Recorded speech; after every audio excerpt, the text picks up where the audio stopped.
All right, good morning. Welcome to Good Day LA. It's 8 o'clock on this Wednesday. I'm Jen Lammers. I'm Bob DeCastro. Yeah, thanks for being with us. Hey, it is the first day of school for Glendale Unified. Ring, ring. That's the school bell. Look at all the kids lining up outside. This is R.D. White Elementary School in Glendale, where students are arriving right now. More than 25,000 students across Glendale Unified are heading back to class today, and they kicked off the morning. Look at that. Balloons, a carpet, cheers, music. Big welcome back celebration there. You got the firefighters. Oh my God, we have the flowers. Giving them five. It's such a big day. Loving the kids shake the hands, you know? Glendale Fire Department. Yeah, give them a high five. There they are, off and running there in Glendale. Oh my gosh. Little muffins. Our little muffins, I know. exactly. They're growing up. I love that the fire department's there. You know, when the police officers are there. I know for me, when I was a kid, the police were there saying hello, and I became a JPO. Do you know what JPO is? Junior police officer. That's right. I think in a different life. If I wasn't working here, you know, we get asked that sometimes. I think I would have gone into the police department. You know what? Same. Yeah? Actually. Yeah. Really? We'd be on the force together. Look at us. We would have been in uniform. We should live out our dream. A buddy cop drama. Yeah, let's do it, Jen. Jen at work and Maria tagging along. I say I vote for that. All right, we've got this. We've got an area of high pressure outside. Dress for the heat, guys. The kids, make sure you remind them to drink a lot of water, especially today and tomorrow. We do have some really hot temperatures, especially inland. Right now, it's already warmed up in Palmdale. It's 83. Not too bad in Pasadena at 68 degrees. Mild in Woodland Hills. It just ticked up to 73. 75 San Bernardino. It's 91 in Palm Springs. And the Coachella Valley, extreme heat there. So extreme heat warnings continue in effect. The high desert, 105. 86 up into the mountains, and Big Bear also quite hot. 91 for downtown LA today. 105 for the valleys, the Inland Empire. And we do have those heat advisories in place. So please remember to hydrate, dress accordingly and appropriately so that you can feel a little bit better in this heat. 77 along the coast. I'll show you the rest of my forecast in just a few moments. I'll send it back to you. All right, Maria, thank you. We've got developing news this morning. Some South LA residents cleaning up after a police pursuit ended in a violent crash. Gigi Graciette is live in South LA now with that story. Good morning, Gigi. Good morning. To think the police originally wanted to pull the pursuit driver over for reckless driving, and then they say that's exactly what he did, but he took it to new heights. We're on 114th. This is just off of Wadsworth and Imperial Highway, and you are looking at just 2 of the 4 cars that were damaged here. At least 2 of those cars, another one's been towed away, are totaled right now. And let's take you back at 1 o'clock in the morning, just before. That's when LAPD patrol officers tried pulling over a man in a Toyota because they say he was driving recklessly and erratically. Well, they say he didn't want to pull over and the pursuit was on it. Apparently, it lasted about 7 minutes or so. He was speeding down Imperial Highway, and police say he lost control at a curve, went flying over a center median here on 114th, and literally went airborne, slamming into the 4 cars, shearing off part of a tree, shearing the roof off a car, the entire roof off of one of the cars, and then hitting 3 more. Now that suspect's been taken to the hospital where he remains this morning. He's being checked out for a possible broken nose, and we're told that he's also being checked out to see if he was driving under the influence. Meanwhile, the folks who live here on 114th, they're left to deal with the mess. We spoke to one woman. She's the mom of a toddler, and now she's without a car. Well, we're glad it wasn't anything worse. It could have been worse, right? But I think I'm just a little frustrated because not the first time. I mean, we've had car crashes here in the past. Cars got hit too, and I'm like, damn, it just sucks when you're part of that, you know? And now you got to figure out how to get to work, how to get the baby around, and all of that. Yeah, and it's beginning of the week. You know, if it was in the weekend, you're like, okay, I'll figure it out. But yeah. Have you called your insurance company already? Yeah, I tried calling them last night. I filed a claim, so we're just trying to figure that out. And we also spoke off camera to the dad of the young man who had the car that had the roof sheared off. That's another total loss. He actually had to call an Uber to get to work today. His car's been towed away. As for the suspect, he hasn't been publicly identified yet, but he is facing some serious felony charges, including reckless driving and felony evading. Reporting live in South LA, I'm Gigi Graciette. Back to you. All right. Thanks for that update, Gigi. Happening today, the Palisades fire suspect is due in court for arraignment. He's facing charges contained in a revised indictment. Earlier this year, a federal court jury deadlocked in favor of acquitting Jonathan Renner-Knech. Prosecutors say he started the Lockman fire. That fire smoldered for more than a week before winds reignited and started the Palisades fire.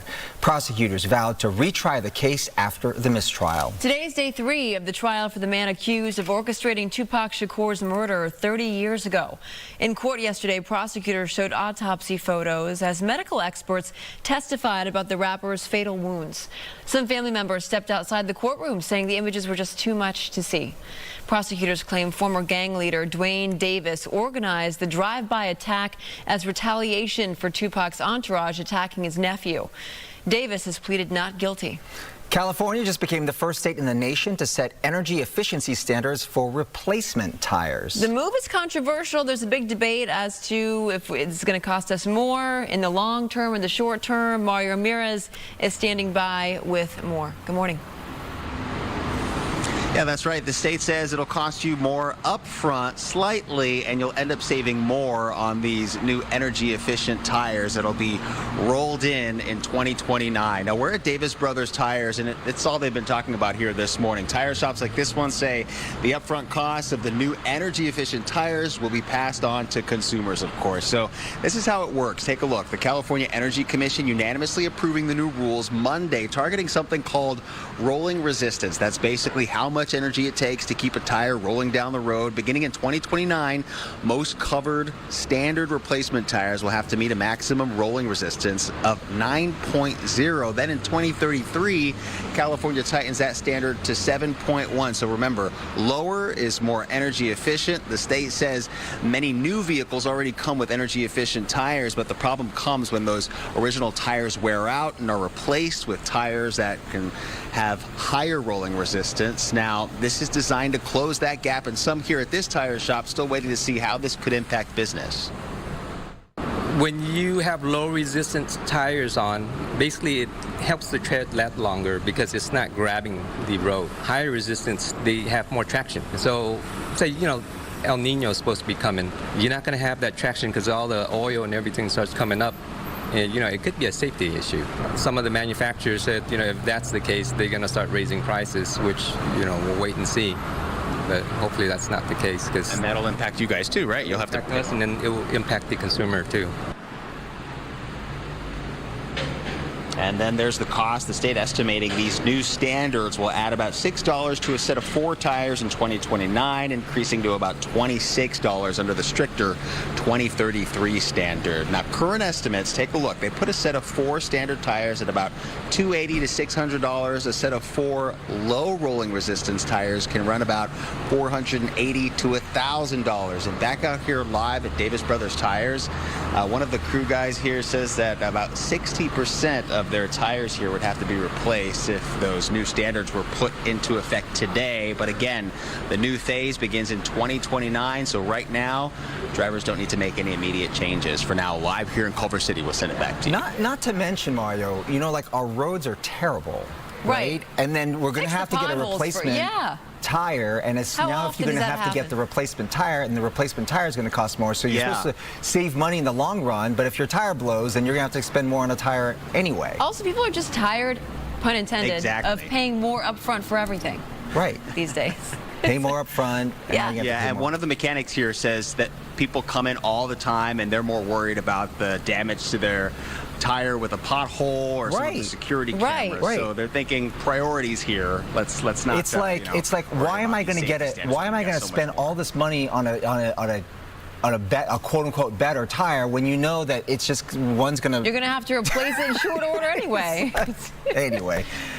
Thank you, Mario. Thank you, Mario. You know who doesn't have to worry about that is Stu up in Skyfox because he's flying today.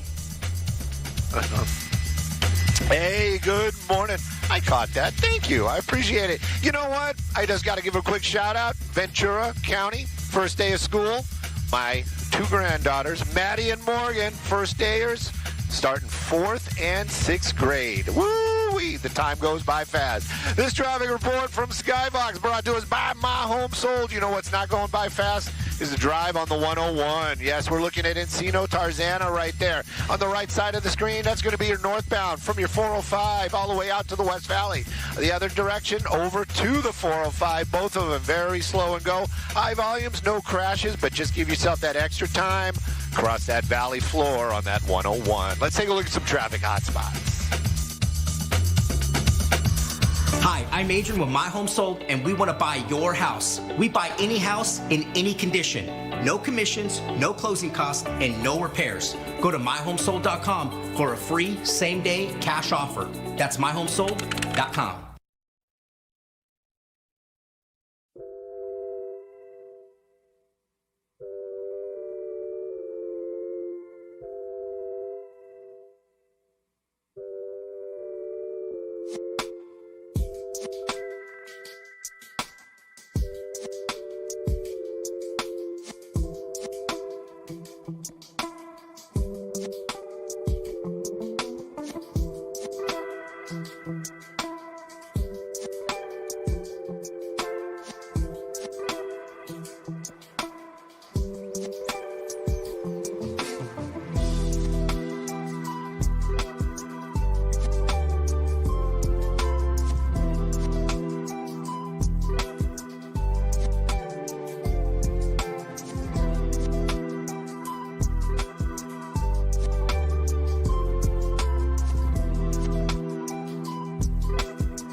And welcome back to you. I'm meteorologist Maria Quaban. So ready for the heat today. We've got some very hot temperatures on tap. So I do want to make sure you are aware. I want you to take the necessary precautions to make sure that you, the kids, the family, stay heat safe, and also our four-legged friends, okay? High pressure's in control. It's going to continue to give us the heat and also a little bit of monsoonal moisture. So we're going to tap into that subtropical moisture here.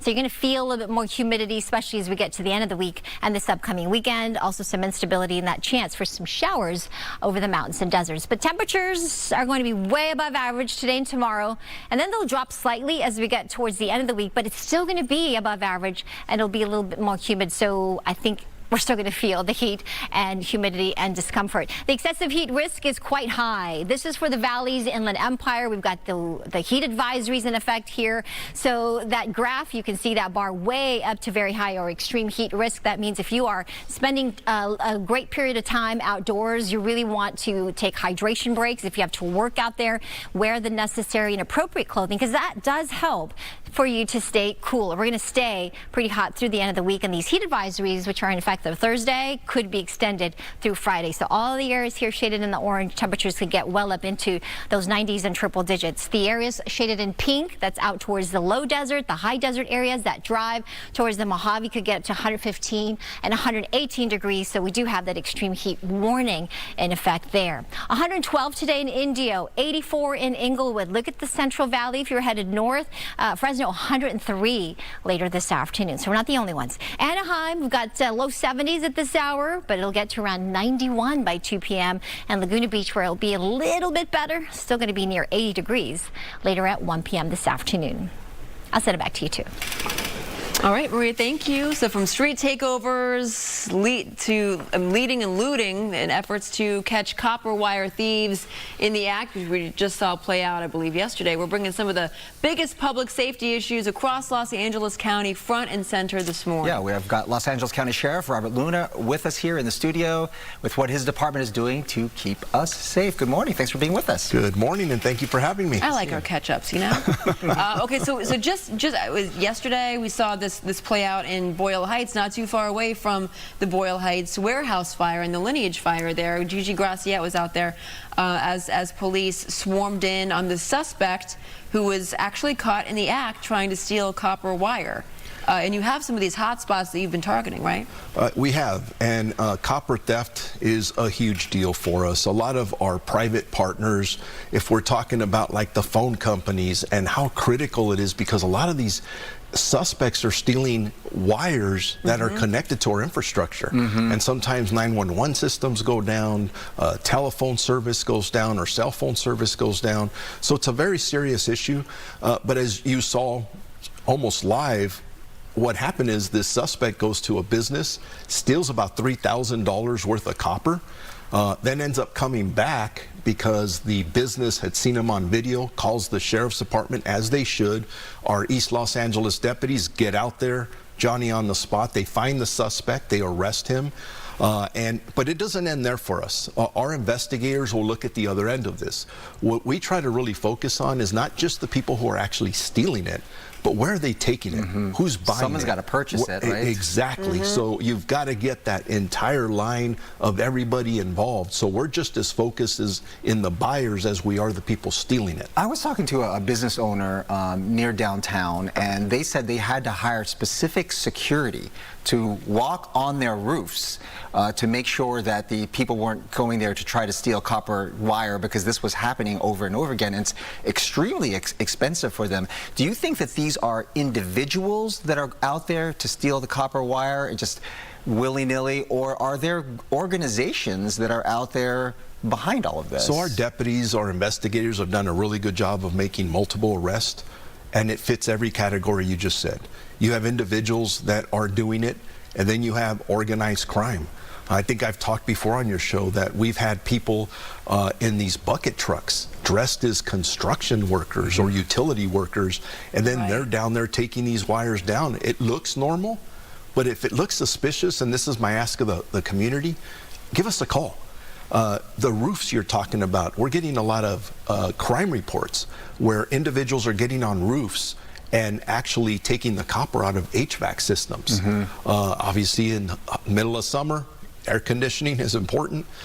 So if you see anything suspicious, please report it. But for any businesses, make sure you're really paying attention. Lighting, cameras. If you see something, you got to call us. Let us know. Let us come out and investigate it, because we got to catch these individuals. And again, it's that whole link chart of from the thief all the way to the people buying it, selling it, so we can start slowing it down. And I think we have slowed it down. And our detectives, our deputies have been doing a really good job, but there's more work to do. And it needs to be a collaborative effort with people reporting it. You are our eyes and ears. Call us right away so we can start catching more of these thieves. It definitely costs all of us when something like that happens. Let's talk about the street takeovers, because I know we've talked to you about this in the past, and your department has tried to focus heavily on stopping these street takeovers before they happen. Recently, they've been targeting a lot of these AutoZone or car part stores specifically. It almost makes sense that they're in this hobby of racing these cars or doing these spin outs, and they want to get the parts to be able to soup up their cars and stuff like that. So they're targeting these stores, and this happened. And look at how, I mean, look at the video. You can just see how calmly they're walking in because there's so many of them. Yeah, it's sickening. It's almost like a game. It's definitely not a game to us. And I've got to tell you, we have had, over the last several years, a significant challenge with these events. We actually started to see a significant decrease last year, over a 30% decrease in this activity. But for the last several months, probably about the month of April, we started to see an increase again. Why do you think that is? A lot of it has to do with summer, kids being out of school. We're starting to see a little bit of a different tactic where we would see one or two very large. Now we're seeing multiple that are smaller. But just some statistics. In this second quarter that we have seen an increase, we've made 22 arrests. We've cited 132 people and towed 30 vehicles. Now, in the last week or so, you're right. We see these events that are somewhat distractions, and then you have people on the side that are it's burglary and it's a felony to break into these places and basically loot them. That's what you're alluding to. So the street takeover is the distraction for the actual looting, which then happens at an AutoZone or a business nearby. That's what we're seeing thus far. And in our county area, recently we've had at least 3 of these. There's other agencies around us that we're working with that do this. So just so our community knows, we don't tolerate this. Yes, it happens. We'll respond. We'll investigate. I just named off some of the statistics that we do. But like yesterday, I called Sean Dury. He's the commissioner of the California Highway Patrol.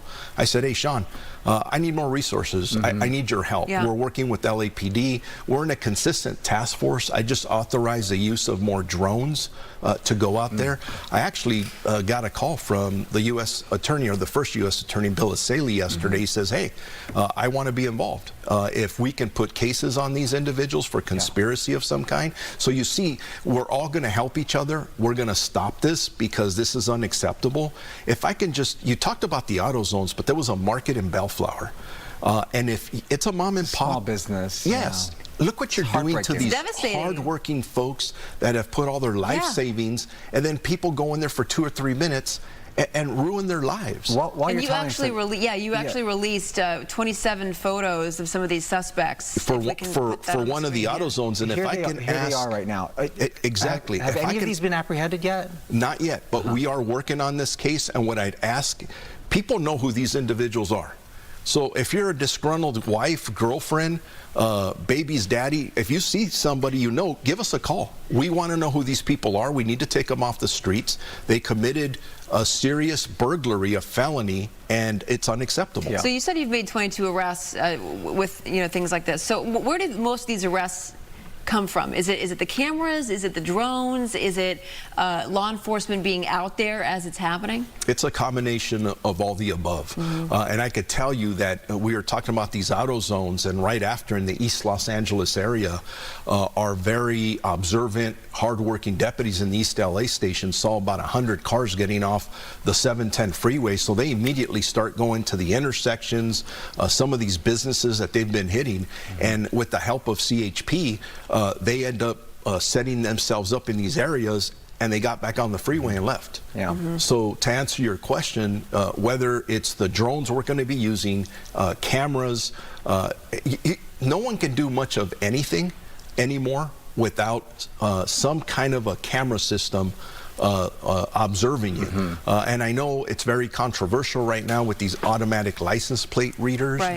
We use that technology to assist us in helping, because these aren't just kids racing around in cars, we have had shootings. We have had serious violent crimes as a result of some of this activity. So a lot of these kids are young. So one of the things I like to also stress to parents, if your kids are out after 10 p.m., 11 p.m., where are they? Who are they with? Because here's the thing. I talk about citations, arrest, or us seizing your vehicles. That's a lot of money.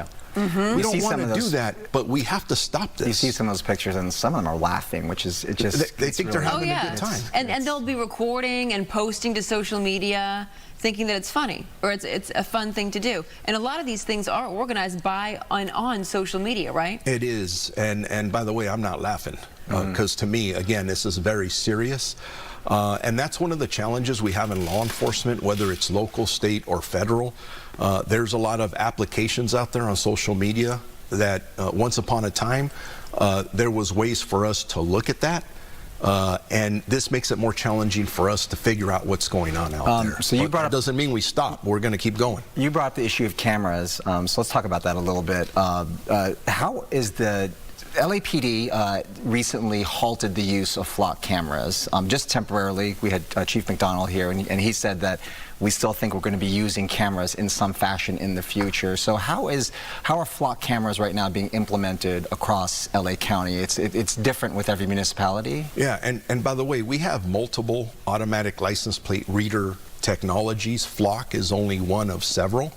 And let me take a step back, and with the community and the concerns regarding privacy or us sharing information with ICE or Border Patrol, that's a concern of mine. And we do everything we can to respect the constitutional rights of everybody. And we understand the distrust, especially with the federal government right now. So I'm in tune to all that. Right.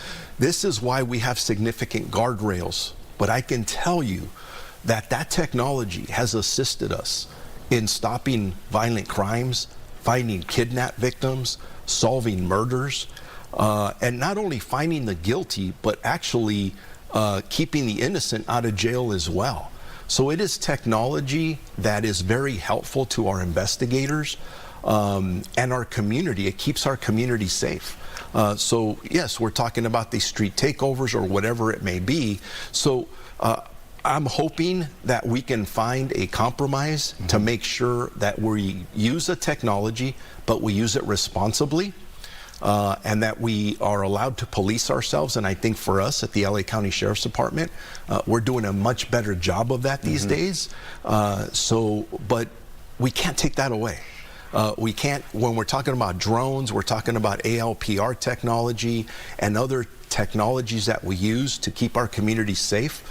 We have to prioritize, but we also have to be very respectful of people's individual constitutional rights and privacy. Well, to their concerns, I mean, are their concerns warranted? Are you aware of that information gathered from flock cameras and license plate readers being given to immigration authorities? Not for us locally that I'm aware of, and I can actually tell you that about a year ago, I was at a major city chiefs conference where I actually had a face-to-face meeting with the CEO of Flock. Really nice gentleman. I think you've seen him in interviews. And I told him, from a perspective from Los Angeles County Sheriff's Department, we are the largest sheriff's department in the country, if we're going to have access to your technology, you got to make sure that it's not being funneled to ICE. We don't want to violate state law. And he assured me that they were going to do everything they could to make sure that that was not occurring. But I absolutely do understand the concern that people are being followed and things of that nature. But it's incumbent upon us to make sure we're utilizing or not misusing the technology. That's what it's all about. And we're always going to have people who maybe work for us, who may try. It's a very small percentage of people.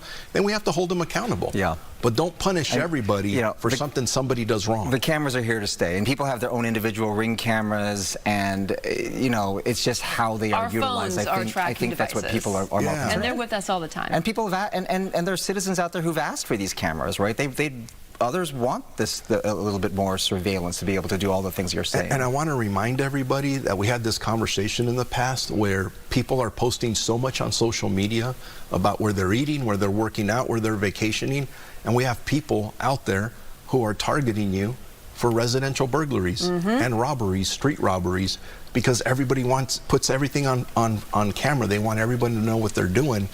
And that could be dangerous. And yeah, Ever since you showed us that box that was disguised with the AstroTurf, I'm looking at everyone's yards now. Do you know that? Good for you. Yeah. Our extra eyes and ears, that's what we need. It's true. It's fun time of the year because the kids are going back to school. You know, we're seeing it there on the roadways. The traffic patterns have changed already, right? More and more folks on the road, and your department ahead of this had already been starting to prepare for this time of year. Yeah, it takes us a little bit longer to get to work, right, these days because everyone going back to school. But we have school resource deputies at over 100 schools throughout Los Angeles County. It's a very active program. They engage the students every day, the parents.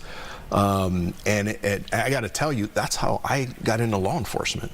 Watching a deputy walk into my classroom when I was in second grade. So that interaction is so critical and important to see somebody in uniform like this who's actually a heroic figure. So that's all important. But just as a reminder to all the parents, give yourself some extra time when you're dropping off the kids. Even after you drop them off, that doesn't mean you speed away.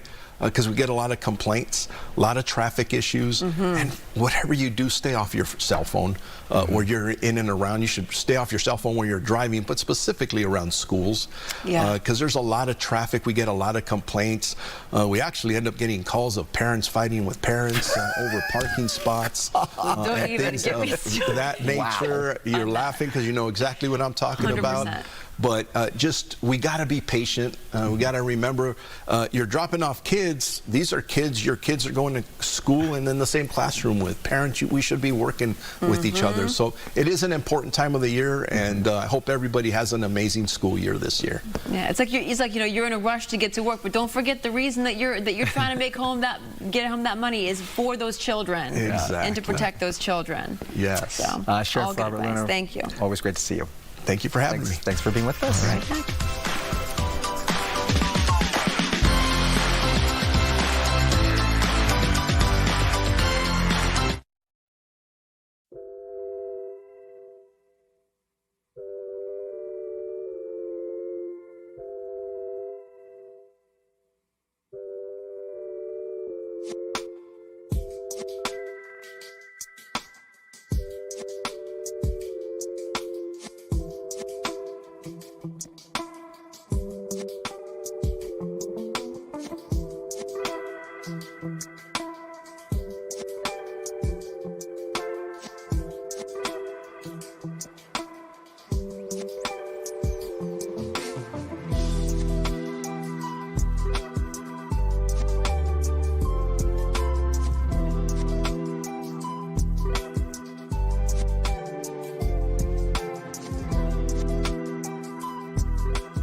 Pig. Hey, come back, pig. We've been waiting for this video because it is the cutest video of the day. I love Wilbur. Yeah, Wilbur. Tiny pig named Wilbur. He was causing quite a scene in West Hollywood over the weekend. Spotted by Jamal Harrison while riding his e-bike, the runaway pig had people in hot pursuit. Get that pig. The moment has since gone viral. Wilbur is now safe at the West Los Angeles Animal Shelter. I tried to reach out to them. Oh my gosh.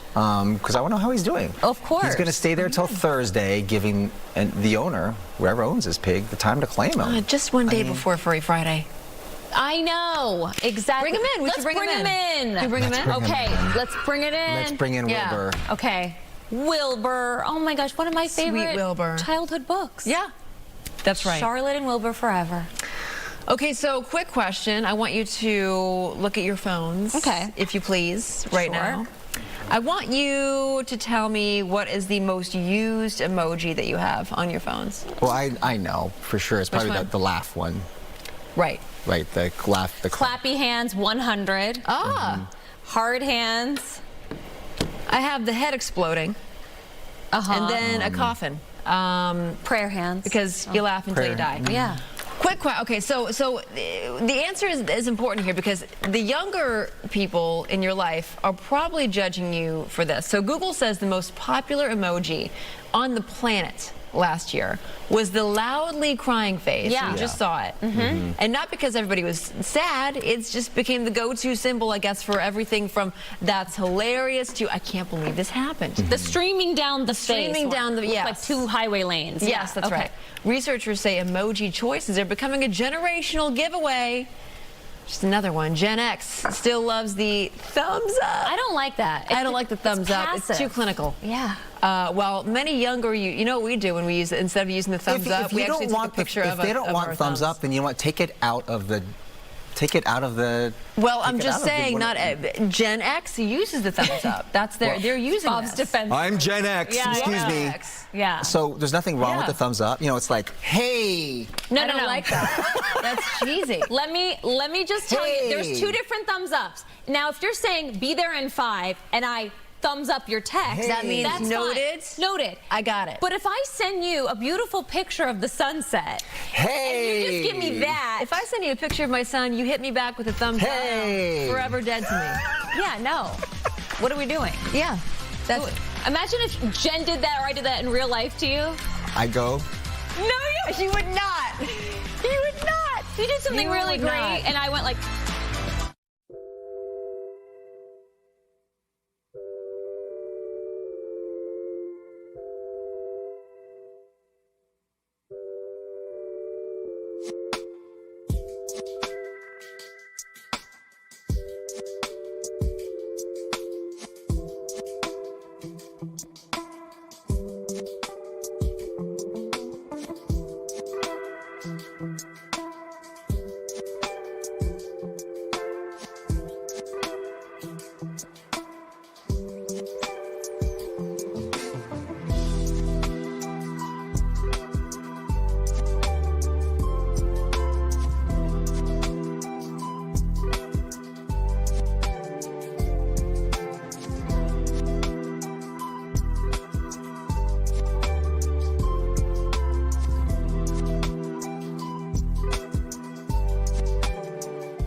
Maybe.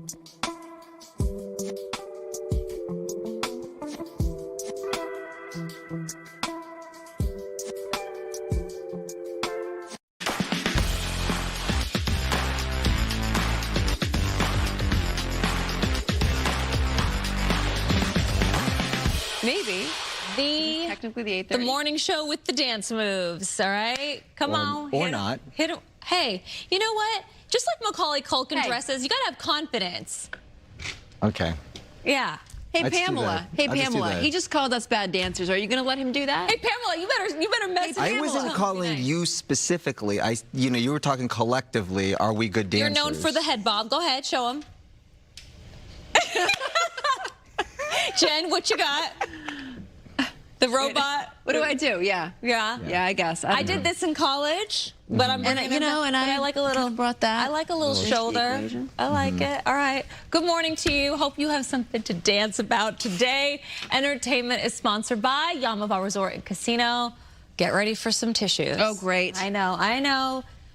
Fresh off of like the whole Big Bear and Jackie news, this trailer hits the feels. Carey Mulligan is voicing a grieving mother ready to tear apart an enchanted forest in the new Wildwood trailer. They told me what happened to you. To your son. Is it true? Feeling my way through the darkness, guided by a beating heart. Okay. So after 6 years, Leica Studios is back with a new stop-motion animated film. Right. Yeah, so it's stop motion. What does that mean? That means, do you know how much time it takes to put together a stop-motion movie? It's So it's done frame by frame. Yeah, frame by frame. Puppets, real puppets. Okay. And so what is Wildwood about? A young girl named Prue launches a desperate rescue mission joined by her classmate Curtis to save her baby brother from a murder of crows. Yeah, did you know that a bunch of crows is called a murder of crows? A murder of crows. A murder of crows. It's a quest that takes her into a forbidden forest outside of Portland, Oregon, filled with enchanted creatures at every turn, from talking animals to bandits to powerful figures. There's 231 practical puppets in this stop-motion adventure. Wildwood will release in theaters in October 23rd. I love stop motion. I'm such a fan. Such an appreciation for it. Art form that it is. Yeah. Because we've interviewed a number of stop motion animators who come into the show, and they've brought their puppets. And let me tell you, it takes like 80 hours just to do one scene. Netflix is going to have Frankelda. Coming. Yeah, but it's interesting because do they do it like in a box or something, right? They film in a... Yes. Yeah. And it's literally, like you said, frame by frame. By hand. But I'm curious to know, like, when it's done in its final cut, do they add a little to well, you know, like, are we adding a little AI and stuff like that? They don't use, I have to say, when the Frankelda filmmakers came on, they said no AI was used. It's as pure as it can be. Wow, that's amazing. Pretty incredible. Yeah. Wow, do you guys see that? What? It's a signal.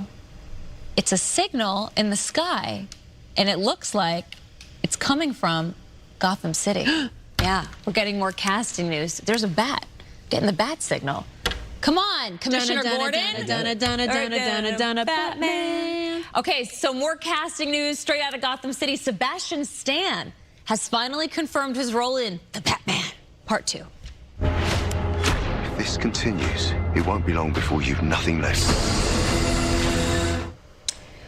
Okay, people and fans alike have been speculating that Sebastian Stan will be part of this DCU Batman Part 2 universe. Well, now in an interview with French outlet Le Journal du Dimanche, Stan revealed his involvement, stating he couldn't say more about the Matt Reeves film, but he will be playing Harvey Dent. So we do know he'll be playing Harvey Dent in the sequel that's going to be released February 18th, 2028. Eek, those delays, right? But the anticipation stays strong. Now, this confirmation makes Stan the first actor to have his role officially announced for this highly anticipated sequel, which when it does hit the big screen, it will be 6 years after the first film. So I Okay, hope so this is the sequel to The Batman. The Batman. The Batman. It's that more grungy, emo yeah. Robert Pattinson-led Batman. Which is I like interesting because he was in Captain America. So he crosses from the MCU Yeah. to DC. He's in all the CUs. He's CU at the next Must be film. nice. Yeah, right. He's getting all that CU coin. Hey, our poll today is getting a lot of thoughtful responses, and I want to check in on okay. it. We asked, does body size matter when it comes to attraction? 48% of our lovely viewers, who I always can count on our deep viewers, they say they choose the person over the package. And they are weighing in with their comments. If you go to foxla.com/vote, you can let us know. Eat It in Ontario says, average looks are attractive. What matters is what's inside and that they have a good heart. Yeah. Chris from Santa Ana. So I'm an athlete in my 40s. I don't need a skinny partner, but I need a partner who cares about health and appearance because I do. And alignment is important. You know what, Chris? Fair. Fair. That's fair. And Sunny in Palmdale says, I don't discriminate. Give me all the sizes, Everybody. baby. Yeah, Sonny. Okay. That's right. Tanya in San Bernardino, the first thing I see is a person's eyes and smile, then their personality. Size doesn't matter. It's how they carry themselves. FYI, Bob is fine. I would like to take him to dinner. What a cutie patootie, Bob. All right. Response? Wow. Yeah, Well, you might have to fight Pamela over that. Okay. Also, yeah, Bob, if we That's take you sweet. to dinner, Thank you you, gotta go Tanya. all out. Very Cheat sweet, meal. very kind. Cheat meal. Yeah. Yeah, please. What's your cheat meal? I love a burger and fries. Okay, there you go. Good smash Tanya, burger? he's a cheap Yeah. date too. Just a burger, In-N-Out. Look, guys, Yeah. just go to In-N-Out Burger. Cute. 100%. We're going to Stu? No, we're going to Samada. Hi. Good morning. Hey, we got you covered traffic-wise. Good Day Late Traffic, sponsored by law offices of Jacob and Ronnie, and call jacob.com.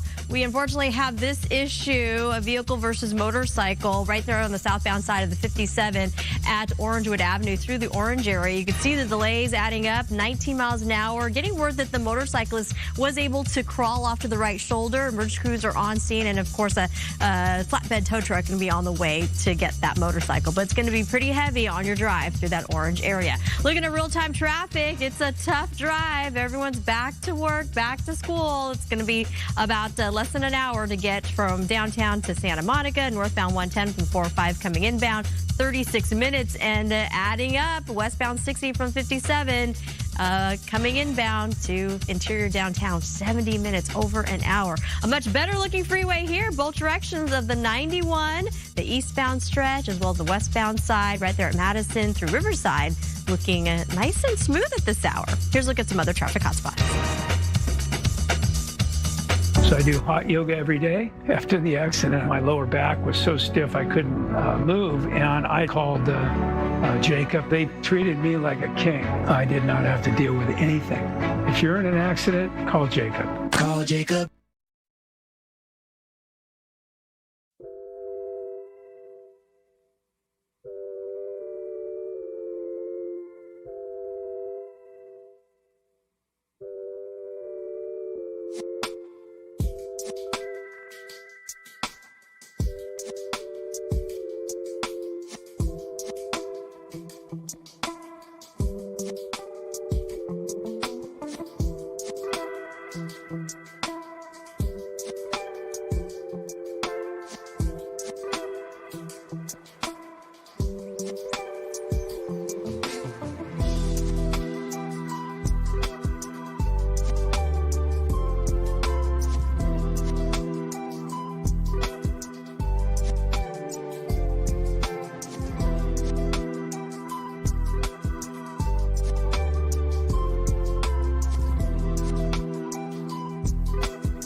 Good Day LA is sponsored by the law offices of Larry H. Parker. We're taking a look outside. It does look good. We've got plenty of blue skies here at LAX and also plenty of heat to go around. We've got an area of high pressure that is in control of our weather, and this is going to produce the heat and a little bit of humidity as we get into the rest of the week and the weekend. So we're talking about well above average high temperatures. Heat alerts are in place for our valleys. The Inland Empire, we've got lots of extreme heat warnings. All the areas shaded in pink where temperatures could get up to the 1-teens today. So just watch what you're doing outside. Whatever you have planned, please plan accordingly. We want you to stay heat safe. Make sure if you have to work under these weather conditions, you take many hydration breaks and get into some air conditioning. That's where it's going to be the safest. If you're headed to the beach, there is a little bit of a sea breeze there. Surf heights 2 to 4 feet. Ventura County, LA beaches 1 to 3 plus for Orange County, San Diego, with those temperatures on the sand a little lower in the mid to upper 70s. But we're talking about low 90s here for downtown LA,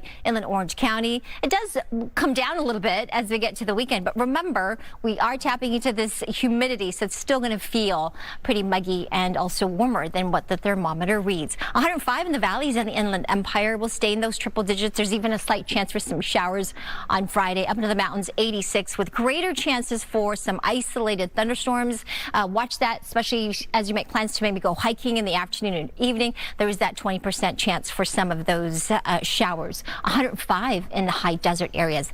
101 perhaps on Friday to 100 on Saturday. A little bit cooler, but it's still pretty hot and still above average. 111 in the Coachella Valley for Palm Springs. That chance for some isolated thunderstorms as well through the week and into even the early part of next week. Remember, stay heat safe. Back to you. Maria, thank you. The Pacific Palisades Farmers Market returns today for the first time since the Palisades fire. Coco is live as the community gets ready to welcome the market back. Good morning. Hey there, today is a good day. We are talking about the return of the Palisades Farmers Market. Now, it's been gone for 19 months following the Palisades fire, so it means a lot to the community, a lot to the vendors as well. And speaking of vendors, I want to introduce you to Warren Vaughn now, who is the owner of Wava. So, Warren, tell us about what today means to you and the community to have this back. Yes, definitely. So, being here back in the Palisades means so much to me, so much to me and my family. So I started working here at the Palisades back in 2014, actually.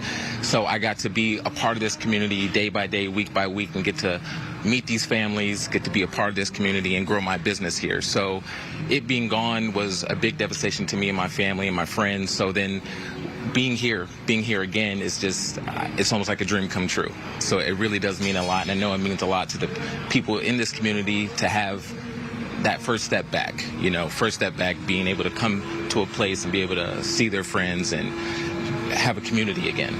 Yeah, a community again, and something that they've been experiencing for more than 20 years too. And if you can talk about Wava and what you sell. Yeah, so Wava is a gut health company. It's a health food business. So basically everything that I make is geared towards gut health. So I have kombucha, I have bone broth, I have sauerkraut, also have fermented hot sauce. So these things are really good for your immune system and good for your gut. And yeah, so that's what it is. I went to school for it, so I learned a lot about nutrition, and that's what inspired me to start my business. So I need to definitely go to your booth. You have a lot of the good stuff, but talk about, for people who haven't been here for the farmers market, what it's like when it's underway. I know it might be a little different now, of course, with it just coming back today, but what was it like? Well, it's really cool because like you'll be at your booth getting ready to sell. You see a bunch of families come up and they're all meeting and greeting each other, and they're talking about, oh, like what school's your kid going to this year, or what are you guys doing this weekend? And you can see that it's really like a family. All these people come together, and that's what it is. It's really like family. So being in LA, you hear a lot about like it's such a big city, but the Palisades was a very unique community that had this vibe that everyone felt like family and everybody knew each other. So when it did go away, it was just it was devastating, So, but now that it's back, this is that first step to bringing back the puzzle piece of the Palisades community. Yes. Yeah. And you met your wife here, right? Yes, I did. Yeah. So, yeah, back in 2014, her family's business was also here at the farmers market, and we were just friends. And then as time went on, our booths started becoming closer together, and we became really good friends. And then one thing led to another, and now we're married. So we fell in love from the farmers market. So that's another great thing to be back here. Is just like, hey, this is where we fell in love, and now we started a family, and it's a beautiful thing. Yes, and a beautiful family. Well, thank you so much, Warren. So happy that you're back. 36 vendors will be back here for the Palisades Farmers Market. It is from 1:30 until 5:30 on Wednesdays. Come and support these vendors. It's going to be a lot of fun. They're going to have a ribbon cutting at 1:20 today. I'll send it back to you. I love that. He found love in a farmer's market. It can happen, right? You never know where it can happen. Never know. Yes. Coco, thank you. We'll be right back.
Good morning and welcome to 9 a.m. on this Wednesday morning. I'm Roxy Carpadian. And I'm Sandra Enda. Thanks for joining us. Let's send things over to Maria for a check on our forecast. Yeah, ready for more heat. Exactly. Today, even hotter than yesterday in a lot of areas. So we'll go over those heat advisories and warnings in just a minute. Right now, an area of high pressure you can tell is dominating. Look how clear the skies are over SoCal. In fact, most of the West Coast. Temperatures currently, it's warming up. Look at Woodland Hills, 81 degrees, 75 in Burbank, 78 in Pasadena.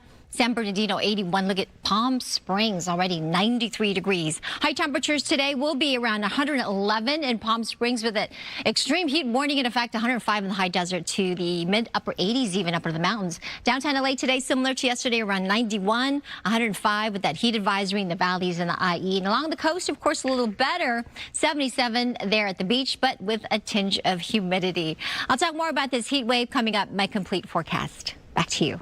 All right, Maria, thank you. A South Los Angeles neighborhood is littered with shattered glass and twisted metal after a pursuit ended in a violent crash overnight. Let's go to Gigi Graciette right now live in South LA with a look at all the damage. Gigi.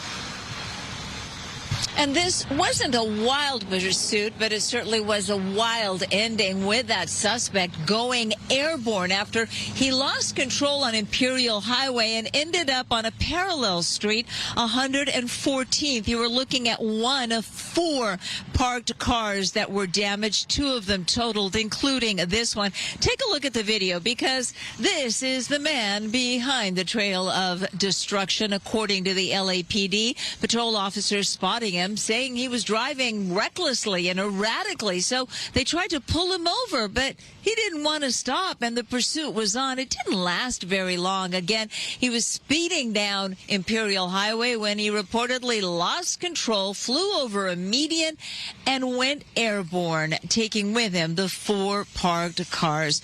Now, he's been taken to a hospital to be checked out, reportedly for a broken nose, and also because police want to know if he was under the influence of something. Meanwhile, the folks who live here on 114th, at least 4 car owners are left to deal with the mess. Well, we're glad it wasn't anything worse. It could have been worse, right? But I think I'm just a little frustrated because not the first time. I mean, we've had car crashes here in the past. Cars got hit too, and I'm like, damn, it just sucks when you're part of that, you know? And now you got to figure out how to get to work, how to get the baby around, and all of that. Yeah, and it's beginning of the week. You know, if it was in the weekend, you're like, okay, I'll figure it out. But yeah. Have you called your insurance company already? Yeah, I tried calling them last night. I filed a claim, so we're just trying to figure that out. And Shada's the proud mom of a toddler, only 2 years old, so she's got a lot to figure out this morning. Meanwhile, we spoke to the dad of the owner of the other totaled car. His son, whose car, literally the roof was sheared off, he had to take an Uber to work today, and they're hoping the insurance company will make them whole. As for the suspect, LAPD has not publicly identified him yet, but we do know he's facing charges, among the very minimum, reckless driving and felony evading. Reporting live in South LA, I'm Gigi Graciette. Back to you. Oh, what a mess. All right, Gigi, thank you. Happening today, the Palisades fire suspect is due in court for arraignment. He's facing charges contained in a revised indictment. Earlier this year, a federal court jury deadlocked in favor of acquitting Jonathan Rinderneck. Prosecutors say he started the Lackman fire, the fire that smoldered for a week before winds reignited and started the Palisades fire. Prosecutors vowed to retry the case after the mistrial. The next set of tires for your truck or car will likely have to meet new state energy efficiency standards. Let's go out to Mario Ramirez for what you need to know about this. Mario.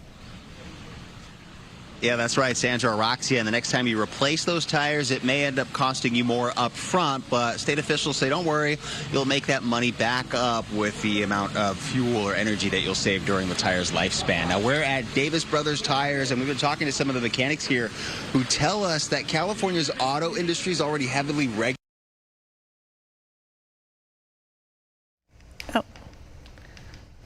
Okay, we lost Mario there. We'll try to get him back in a moment and get back to that.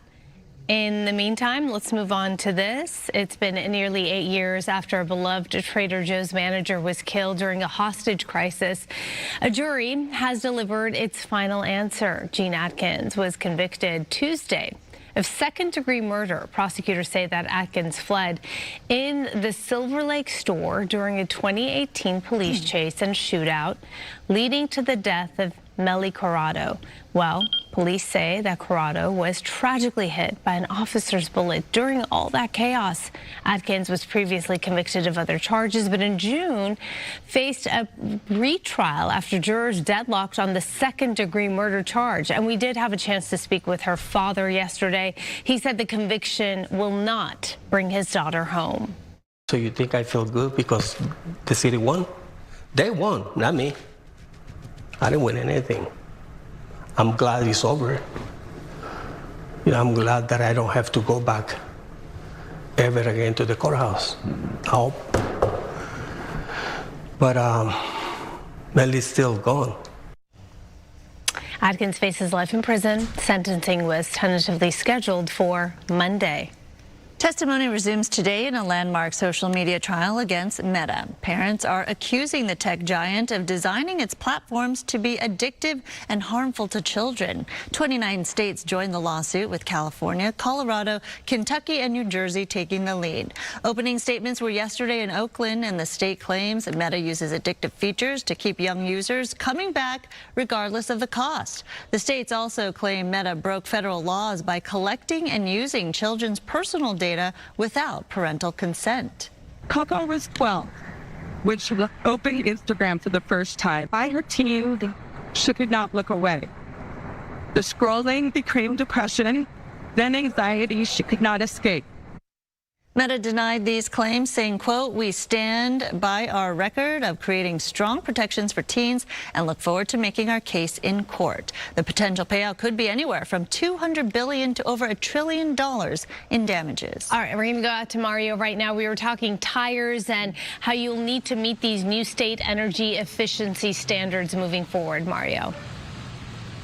Yeah, that's right. And we're at Davis Brothers Tires here in Culver City. And the mechanics here have been telling us that they worry that this will just be another regulation on the already over-regulated auto industry, and it'll only pass down the cost, the upfront cost, to consumers. So we're talking about this new regulation, a rule that targets something called rolling resistance. Take a look. That's essentially how much energy it takes to keep your tires moving down the road. And the new standards will be phased in. Starting in 2029, replacement tires will have to meet a new maximum rolling resistance standard of 9.0. That gets even tougher in 2033, down to 7.1. That means many of the less efficient tires sold today would have to be improved or completely replaced by the more efficient models. And the California Energy Commission, which approved this unanimously yesterday, estimates that the new standards could add about $6 to $26 to the cost of a set of 4 tires, but says drivers would end up saving around $85 to $150 over the life of those tires through lower fuel use, and some drivers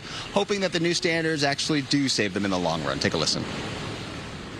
That they do make them a little bit more cost efficient due to the gas prices and everything. So I'm with it. If they can make tires that can make us save a little bit more gas, because I Uber every day, it'll definitely help. What we're really concerned about is the fact that these costs to the average, families in California that are, struggling with affordability, is that it's going to increase their costs by hundreds of dollars in phase 2. And we've highlighted that. And even in CEC's own data, you can see that. Now, cost, one of the biggest concerns from the tire industry, especially for lower income families who may already struggle to afford a new set of tires. Take a look at this. According to the industry, estimates right now, a set of 4 standard tires can run about $280 to $600. A set of low rolling resistance tires can range anywhere from $480 to $1,000. So back out here live, the bottom line for drivers, nothing changes immediately. You don't have to replace the tires already on your car. The first phase begins in 2029, but again, tire dealers like this one here worry that it'll just be the consumers paying more upfront costs, although officials say you'll end up saving down the road, pun intended. For now, we'll send it back to you in the studio. Pun definitely intended. All right, Mario, thank you so much for that. Well, it is what it is. To see how it goes. Speaking of the roads, Maria, you're going to check the traffic now. Yeah, absolutely. You can tell it is back to school. You'll see the numbers in just a second. Good Day LA Traffic is brought to you by DTLA Law Group Accident and Injury Attorneys. As we zoom into one of our live traffic cameras here, definitely a lot more volume on the road. This is our 91 freeway, the eastbound side of the 91 are the cars coming at you here at the 55, and you can see both sides of that 91. Definitely got a lot of cars on the road, but at least it's moving nicely here in this part of the 91. Drive times, look at these numbers. Ooh, on the westbound 10 from Mid-City going towards Santa Monica between the 5 to the 405, it's 43 minutes. On that north 110 between the 405 to the 10, 32 minutes. And look at the west 60 between the 57 to the 5. Definitely noticing almost an hour there. Now let's take a look at some of the other traffic hotspots. This broadcast is locally sponsored by DT LA Law Group, Auto Accident and Injury Attorneys. Have an injury? Text Injury Help to 40222 or visit us online at calldowntown.com. Message and data rates and usage may apply.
And there it is, back to school season in full swing this morning. The Glendale Unified School District welcoming back its 25,000 students. Glendale police officers, firefighters joining staffers to greet students at R.D. White Elementary School. Aww. And families got a chance to walk the red carpet, pose for some photos at drop-off. Kids even got a chance to say hello to a police dog right there. White Elementary is one of Glendale Unified's 30 campuses, all of them welcoming back students today.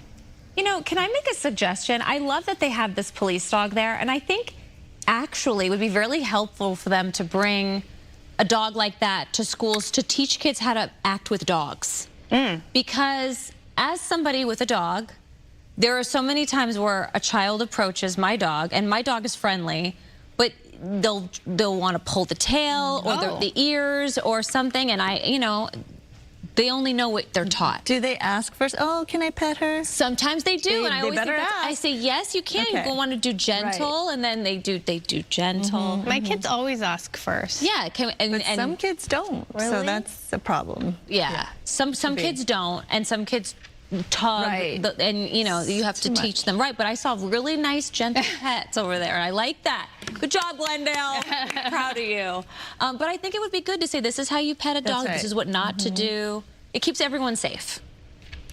Okay, let's jump into entertainment. That's my PSA. Okay, thank you. Let's jump into entertainment. Sponsored by Yamava Resort and Casino.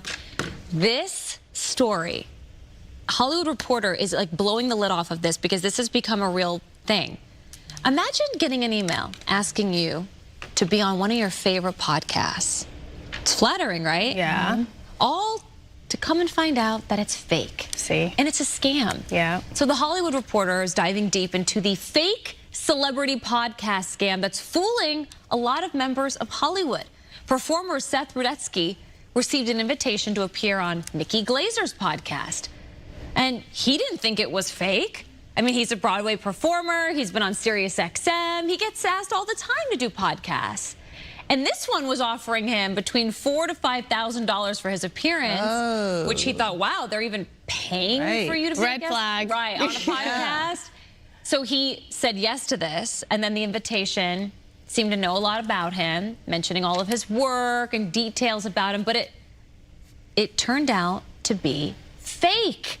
And he stumbled into an increasingly sophisticated scam in which fraudsters impersonate famous podcasters or their booking team and their reps using flattering, highly personalized invitations, mostly composed by AI, it seems like, to lure prospective guests into handing over money, login credentials, or even control of their social media accounts. Now, Seth is just one of many who are receiving these fake invitations. So it's very important if you are somebody who gets booked for podcasts that you look at the email, make sure the website matches up to the website of the podcast, Google whoever's reaching out to you.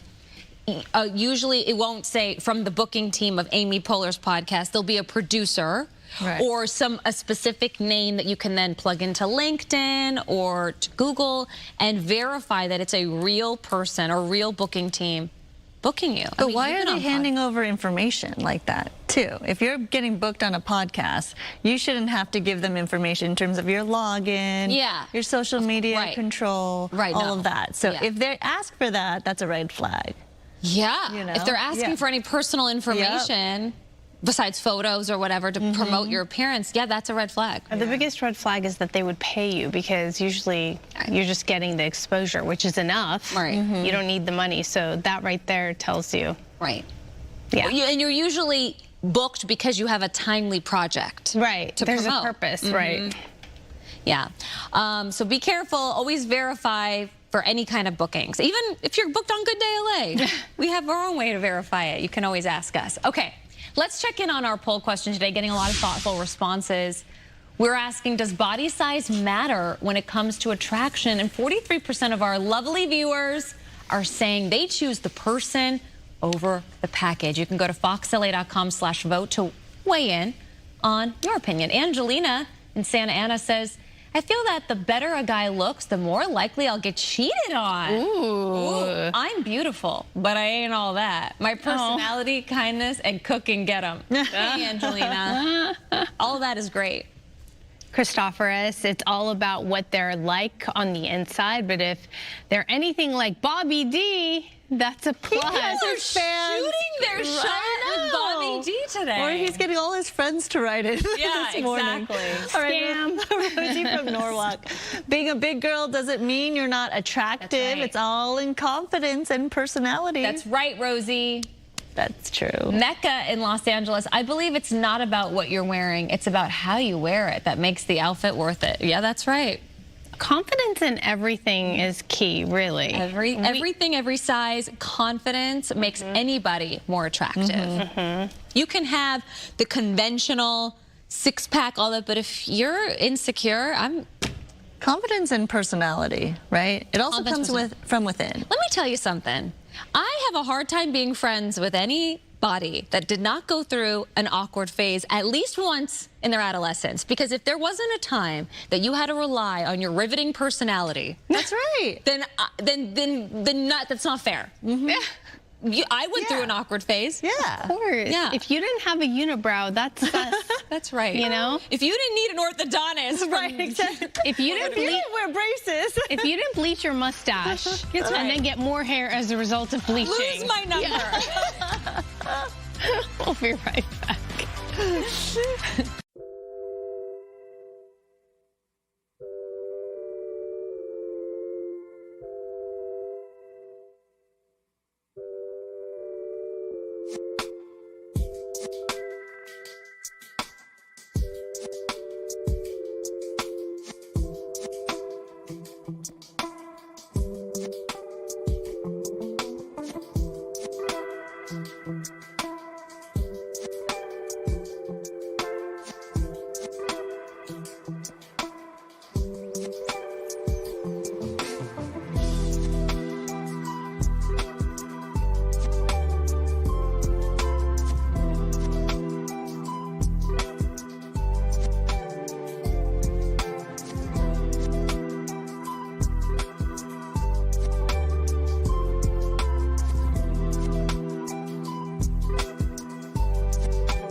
And welcome back to you. I'm meteorologist Maria Quaban. Good Day LA weather is sponsored by Pechanga Resort Casinos. What a gorgeous shot to show you here of Santa Monica and the beach. A little surf rolling in. It does look nice, doesn't it? It's warm out there today. So you're going to want to go to the coast to try to get some relief. But even there on the sand, it is going to be warm in the mid upper 70s. High pressure, there it is. It has been in control of our weather. Do I sound like a broken record? We have been talking about it all summer, and thus it has kept us nice and dry for the most part, with the exception of the mountains and deserts, where we are picking up a little bit of moisture. Look at the monsoons. The green stuff on the screen, it has been primarily over the desert southwest, over Arizona.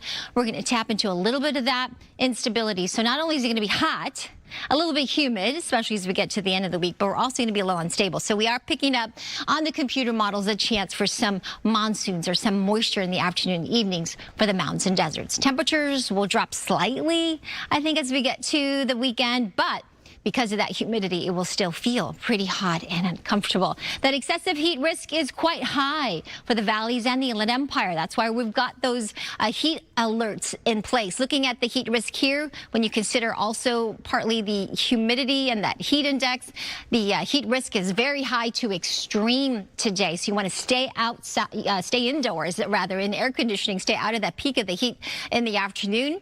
And then as we get into tomorrow, very similar conditions with quite high for that heat risk. And these heat advisories are in effect till Thursday, but I wouldn't be surprised if they get extended to Friday. You can see all the valleys under this heat advisory with those temperatures getting into the triple digits, and then very hot for our desert communities.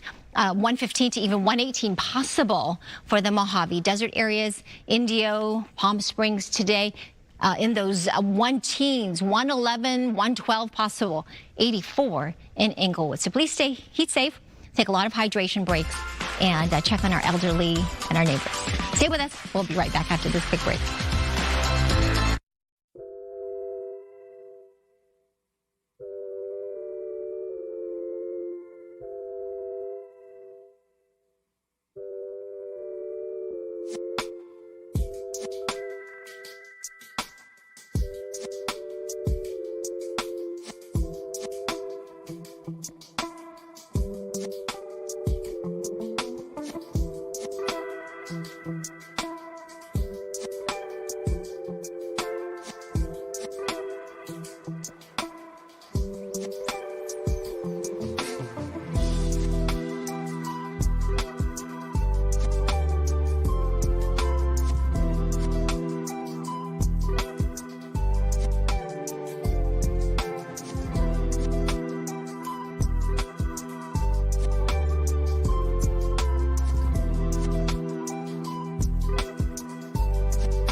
Developing news right now, a police pursuit ended in a violent crash in a South LA neighborhood overnight. Several parked cars were badly damaged. Let's get right to Gigi right now, live in South LA with more on the video of this crash. Gigi.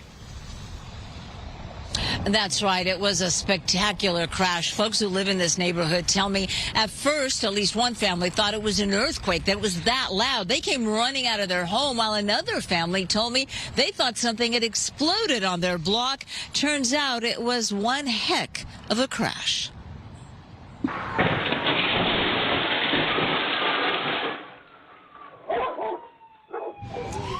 Caught on on surveillance cameras the end of a police pursuit as police chased a reckless driver. This guy behind the wheel of his Toyota Camry trying to get away from them. It all happened just before 1 o'clock this morning. That's when officers from LAPD 77 station spotted the suspect driving erratically, tried to pull him over, but they say he didn't want to stop and the pursuit was on. 10 minutes later, as he sped down Imperial Highway, he lost control, slamming into a median on 104th and then hitting 4 parked cars. At one point, as the surveillance video showed, he actually went airborne, clipping a tree and shearing the entire roof off of one car, totaling another car and damaging 2 others. That suspect taken to the hospital in handcuffs, of course, to be checked out. And bringing it back here live, the owners of this car, Shada, she's the mom of a 2-year-old, now left without a way to get her little boy around and get to work and school and all of those good things. One neighbor told me his son, who owned the car that had that roof sheared off, he had to take an Uber to get to work this morning. As for the suspect, he's still in the hospital being checked out for any possible injuries. We'll have much more on Good Day LA coming up at 10. For now, I'm Gigi Graciette live. Oh my gosh, so dramatic. Thank you, Gigi. Appreciate that. Now we do have, speaking of dramatic, some dramatic video to show you. Bystanders teaming up with LAPD officer to save a crash victim.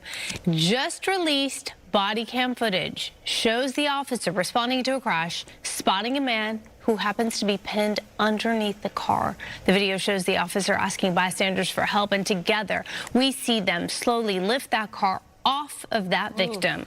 Amazing. Wow. Yeah, the rescue apparently happened last month. The department says the injured man survived but did not release any other details. Thankfully, that was the result. They were able to do that. Teamwork there. All right, President Trump says there are no talks underway with Iran as regime hardliners there dig in. Yeah, the war is fueling debates here at home with more primary election results coming in this morning. Doug Zader has more from Washington. Well, this appears to be an abrupt turn for the administration on diplomatic outreach to Iran, with the Iranian regime promising to keep up the fight. Regime supporters in the street in Tehran marking 40 days since the funeral of Iran's supreme leader. One banner reads, "Death to Trump." Regime leaders are holding fast. We should not consider Iran a rational actor. It's a revolutionary state. And revolutionary states, by definition, are willing to bear costs that far outweigh any benefits they get. And President Trump on social media proclaiming that the Strait of Hormuz is new U.S. territory and writing, "There are no talks or conversations going on or scheduled with the Islamic Republic of Iran. The naval blockade remains in full force and effect. The Hormuz Strait is open and operating." But the reality is that very few ships are getting in or out, and even in the face of the possibility of renewed conflict, Iran is not backing down. And anger over the war here at home may be having an impact in the run-up to the midterms. Among the takeaways from yesterday's primaries, another Democratic socialist made headway. Angie Nixon in a come-from-behind win for the Democratic Senate nomination in Florida. Those kinds of successes make the November contests even more unpredictable. Republicans are up against history, they're up against inflation, they're up against a war in Iran. They've got a lot of headwinds in this election, but Democrats are managing to keep it competitive. And we're showing 6 toss-up races in the Senate alone for November, plenty for either party to get control. In Washington, Doug Luzader, Fox News. President Donald Trump says helicopter manufacturer Sikorsky will pay for the White House helipad under construction. The president is building a marble landing pad for Marine One as part of his controversial renovation at the White House, which includes a state ballroom and underground military suite. Well, President Trump says that the helipad is near completion. He did order it to be redone to eliminate a gradual slope meant to help drain rainwater. And the Trump administration is rescinding decades-old conservation protections in the San Gabriel Mountains and other national forest lands across the United States. The U.S. Forest Service wants to scrap the so-called roadless rule adopted during Bill Clinton's presidency. It protects nearly 1/4 of the national forest system from industrial development, including 4 million acres in California alone. Secretary of Agriculture Brooke Rowland says the rule change is needed to thin out trees, making it harder for fires to spread. Some experts, though, disagree. Nationwide, fires are 4 times more likely to start on or near roads. And in Washington state, that number is 3 times. So by punching more roads into these primitive areas, we are actually opening up a lot more fire risk. Roughly 59 million acres could open up to business if the rule gets reversed and affects national parks nationwide. Now to Hurricane Lala in Hawaii. A family who lost their house in the storm says that they're overwhelmed by the destruction, but also the kindness that they've received from others. Strong winds did rip off the roof of their home as heavy rain soaked their belongings, and everyone who lived there, they are okay. But when the woman returned to recover her mother's essentials and all the sentimental objects, everything was gone. She did express her gratitude to the donors who contributed to the family's fundraiser. The outpouring of support is,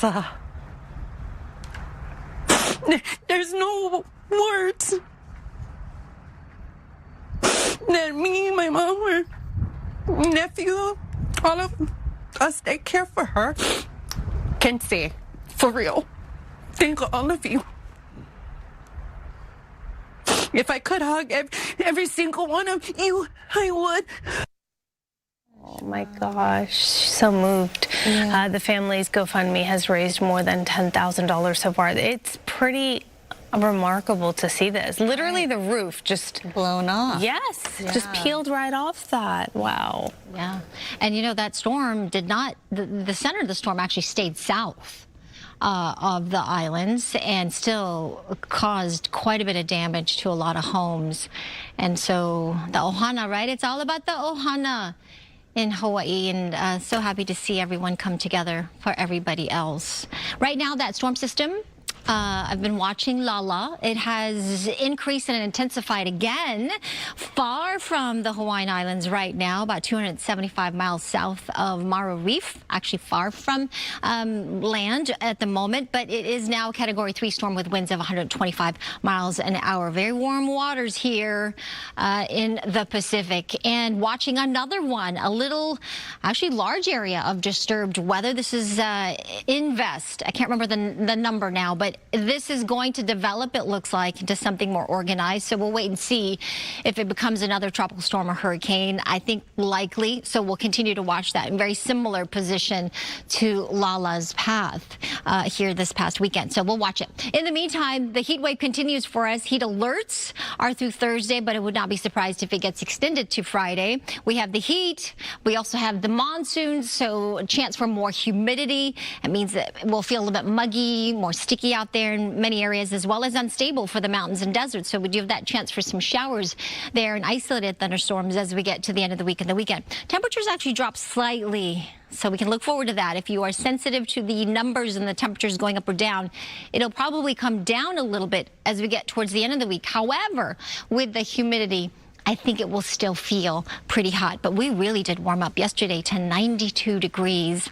Today, similar. We're looking at 91, perhaps 92 again, well above that average of 84. Our sunset time later this evening at 7:35. So you want to do your run or exercise a little closer to that time period later in this evening. As far as future rain, the models are picking up on some of that across the Big Bear area, the mountains out towards the Coachella Valley, Palm Springs, even up near Frazier Park or the Ventura County Mountains. Just a slight chance for some showers a little bit into the end of the week and the weekend. 96 in Pasadena today, 102 in Santa Cruz. Look at Woodland Hills, 105. 107 in San Bernardino.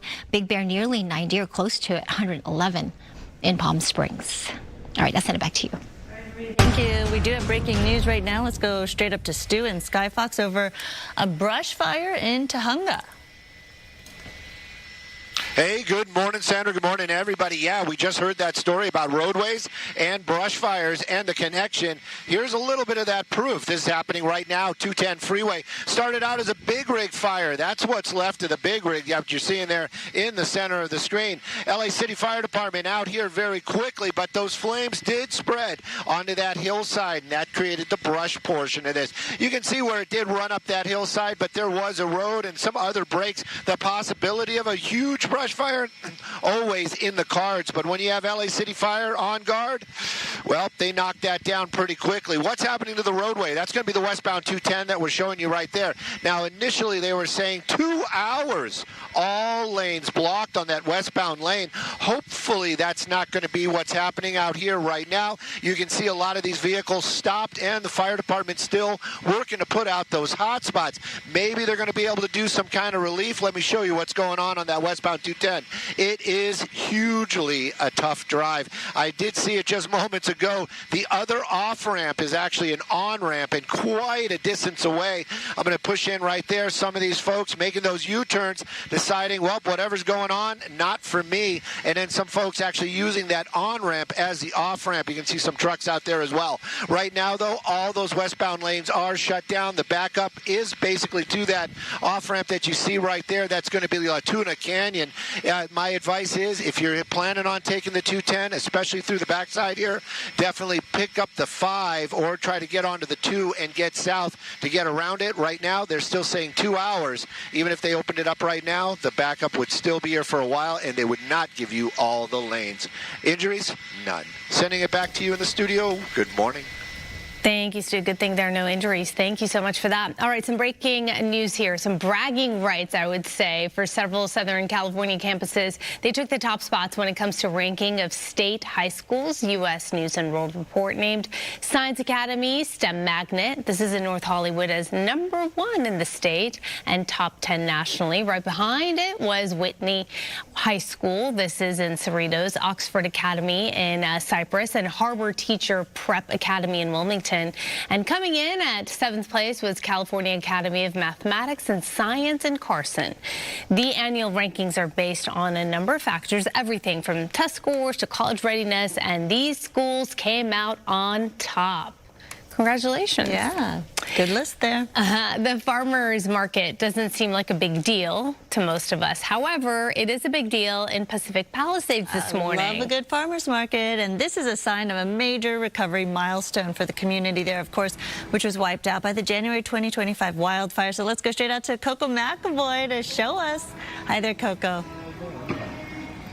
Hey there, Sandra and Araxia, and I agree with you. I love a good farmer's market, and the Palisades Farmers Market is a beloved one. It's so important.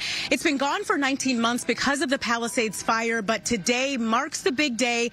It is returning, and that's huge for the community. And to tell us more about it, I am here with William Selman now, who is the owner of Livia's Kitchen, and you're one of the vendors. You've been a vendor for 18 years here, right? Yes. And talk about what it means to you and the community to have this back today. Well, this is a great place. It's not just a neighborhood, it's a community, and it's got grandmas and grandpas and Little League, and, you know, it's just a great place, and folks are great, too. And what is the farmers market like when it's underway? I know it hasn't been here for 19 months, but what was it like? Well, it was quite busy, but the real joy of it was the people, you know. We all get to hang out, and most of the people that go are always trying to improve themselves in some way. They're trying to eat right or exercise or just have a great day. Speaking of eat right, tell us about Livia's Kitchen and what you have. Well, I have healthy, gluten-free, and vegan cookies. I love that. And how did you get started making Livia's Kitchen? Well, I always wanted to do something that wasn't just about the money. So I started this for people with allergies. And that's really special. And if you can talk about what you're looking forward to the most today when this opens at 1:30. I want the people that live here to know that we're back. I can tell you really care about the community. I do. I love that, William. You can see that this means a lot to a lot of people. And the cool thing about William, he's been doing this for 18 years, and that's why it is emotional. And you've got your family here too, right? They're part of this? Yeah, they're all here. We love that. The family's here. They're a little shy. They're beautiful. You actually did meet Warren, your son-in-law, in the first hour. And so it's cool that it's a family affair. And, you know, William, I expect a lot of people will be feeling what you're feeling today. I think so. Yeah, I think we'll see a lot of that because it really does show how much this means to the community. It's been gone for 19 months because of the fire, and to have everyone back, including William, who's a huge part of it, 18 years, really matters. 36 vendors, including William, will be here. So come and support William, Livia's Kitchen, and come and support the 36 vendors that are going to be here. It opens at 1:30 today, from 1:30 until 5:30. Big ribbon cutting ceremony at 1:20 today, and it'll be running every single Wednesday. I'll send it back to you. Hey, gosh, the emotions of happy tears. Yeah. I know, to what is really familiar and exactly, what's home. happy tears. We like it. Happy tears. Also, let him know we like his shirt. Oh, they like your shirt. I do too. Thank you for the compliment. Happy tears, happy shirt for a happy guy. Thank you so much, Coco. All right, TSA's Cutest Canine Contest is back, and the top 4 finalists couldn't be any cuter. We have Epic, Bolt, Ember, and Zaro all competing to win the title of Cutest Canine. When they're not spending time being adorable, these dogs are a visible layer of security for the TSA, helping to keep travelers safe. They work at Pittsburgh, Dallas, and Orlando, and St. Louis Airport, so you can vote for your favorites on TSA social media channels. Voting starts at 9 o'clock. It started at 9 o'clock this morning, and the winner will be announced on National Dog Day, which is August 26th. These are really great pictures, actually. Very nice. You can tell their personalities, right? 100%. Yeah. Super cute. All right, we'll be right back.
(9:50). Welcome back. In Covina, police launch a major sweep targeting illicit massage parlors. Police and code enforcement inspected 7 local businesses this week. Officers made multiple arrests for illegal sexual activity and cited all 7 businesses. This morning, we are hearing from the owners of a family business after a mob of looters ransacked their store during a street takeover, and this happened in Bellflower. Fox 11's Nick Garcia says the owner has a powerful message for those responsible. It was like a nightmare. It felt unreal, to be honest. I didn't feel that this was actually happening. Stephen Abdulatif's family business, AZ Market, was targeted by dozens of thieves after a street takeover at the intersection of Bellflower and Somerset Boulevards. I saw them putting masks on, and they came in front and start checking the store. That's when I saw that there's something off about it. Here you see them using a saw to cut through the locks. The family estimates $30,000 in damages and stolen property. They've created an online fundraiser to help them recover. There's nothing that they didn't take from beer to wine to liquor to beatbox, buzzballs, cigarette, tobacco, chips, anything you could think of they took. The Los Angeles County Sheriff's Department confirms it is investigating this burglary, but says no arrests have been made. The family's message to the crooks: we do work very hard to make a living out of this place.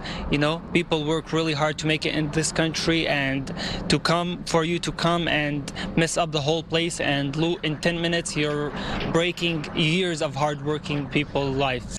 In Bellflower, I'm Nick Garcia, Fox 11 News. All right, shifting to weather now, let's talk about how it is warmer today than the last couple of days. In fact, right now it is warmer than 24 hours ago. Big Bear City +7. That's the difference between the temperature now and where it was 24 hours ago. 5 degrees warmer in Riverside, 2 degrees warmer in Fullerton. So the trend definitely is that we are going up. The temperatures yesterday from Sunday, even 86 to 89 on Monday for downtown LA to yesterday's 92. So we have been steadily going up. Today, similar, 91 degrees expected for downtown LA. Our normal temperature is 84, so we're well above that, but not as close to the record of 106. So it has been hotter. Temperatures at around sunset will be much more comfortable for you to run around, maybe do a little of that walk or exercise. That'll be at around 7:35 this evening. Here is the shower forecast for Big Bear Lake. There is that slight chance as we get into the end of the week, Thursday, Friday into the weekend, about a 20% chance because we are tapping into a bit of that monsoonal moisture. Downtown LA, as I mentioned, 91 tomorrow, similar conditions with even hotter conditions the farther inland you go. Here's a quick look at our extended outlook. 102 in Ontario today. Temperatures drop slightly there as we get into the end of the week and the weekend, just because we may get some of that high mid-level cloud cover. That'll help filter the sunshine a little bit. That ridge of high pressure will weaken. But you know what? That's not that much cooler, but we'll take it. And we'll still get a little humidity, so it might still feel just as hot, but then temperatures do rise back up as we get into early next week. Woodland Hills, 105 today, down to around 101 on Friday. Over the weekend, not too much difference, but if you're sensitive to that, then you will be able to tell. Boyle Heights, 91 today, tomorrow, and then getting down to around 89 on Saturday. I'll send it back to you. All right, Maria, thank you. The latest in humanoid robots and artificial intelligence is on display at the 2026 World Robot Conference in Beijing, China. Several companies are showing off more than 3,000 products over the 5-day event. One robot played tennis with another human, while other robots performed boxing moves, as you see right there. Some models moved components around, such as a person might do in a factory assembly line, so other uses for robots as well, because another company showed a robot handing off a food order, while another robot dog was seen playing around, and another did household tasks. Oh my gosh. Such as folding clothes. Well, folding clothes is useful, but look at how slow. I have my grandma Speed it up. folding clothes. She's awesome. Yeah, I know. She enjoys doing that for my children, just to clarify. Not my clothes. Wow. Okay, well, everyone loves guinea pigs, but the love often stops when people realize it takes some work and dedication to care for guinea pigs. That is why this guinea pig in Salisbury, Massachusetts, houses anywhere from 350 to about 400 of them from across the country every day. Cages stacked from floor to ceiling. The sanctuary directors say that many people don't do their homework on the animal, and then they're suddenly overwhelmed and they're trying to get rid of their guinea pigs. The biggest problem right now is people aren't learning about guinea pigs before they get guinea pigs. The other thing people don't realize is they need to be out of their cage. They're not, leave us in the cage, just throw food at us animals. See, I think a lot of people probably think that.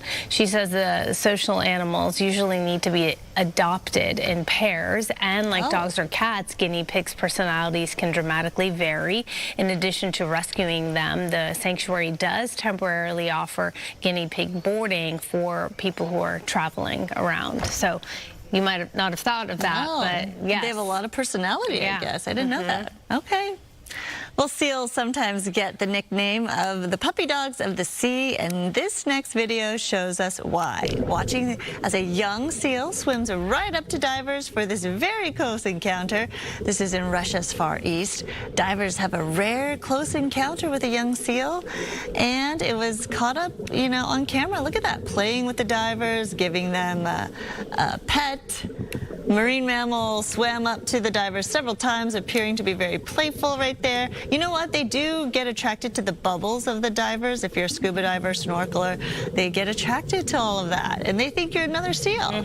According to the Regional Underwater Sports Federation, seals usually don't approach people, so it's very unusual to see this human interaction. Wow.